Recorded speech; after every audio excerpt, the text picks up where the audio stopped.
ভালো ঘুমের জন্য ঘুমোতে যাওয়ার আগে এই 4টি রুটিন অনুসরণ করুন। সারাদিনের ক্লান্তি ও চাপ হবে দূর। ঘুমানোর আগে সঠিক রুটিন অনুসরণ করলে শরীর ও মন দুটোই ধীরে বিশ্রামের জন্য প্রস্তুত হয়। এই অভ্যাসগুলো নিয়মিত করলে ঘুমের মান উন্নত হয় এবং সকাল শুরু হয় অনেক বেশি সতেজভাবে। ঘুমানোর আগে স্ক্রিন টাইম কমানো অত্যন্ত জরুরি। মোবাইল, ল্যাপটপ, টিভি থেকে নির্গত নীল আলো আমাদের মস্তিষ্ককে সতর্ক অবস্থায় রাখে। এর ফলে মেলাটোনিন হরমোনের নিঃসরণ কমে যায়, যা ঘুম আনার জন্য দায়ী।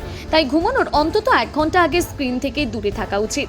এই সময় আপনি হালকা বই পড়তে পারেন, শান্ত গান শুনতে পারেন অথবা পরিবারের সঙ্গে কিছুটা সময় কাটাতে পারেন।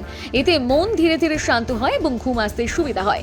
ঘুমোতে যাওয়ার আগে হালকা বা ধ্যান, যোগব্যায়াম শরীরকে আরাম দেয়। সারাদিনের জমে থাকা ক্লান্তি ও মানসিক চাপ দূর করতে ধ্যান খুবই কার্যকর।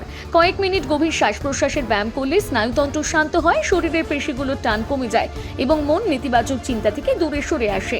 নিয়মিত ধ্যানের অভ্যাস থাকলে অনিদ্রার সমস্যা অনেকটাই কমে যায়। প্রতিদিন একই সময় ঘুমোতে যাওয়া এবং একই সময় ঘুম থেকে ওঠা শরীরের অভ্যন্তরীণ ঘড়িকে সঠিকভাবে কাজ করতে সাহায্য করে।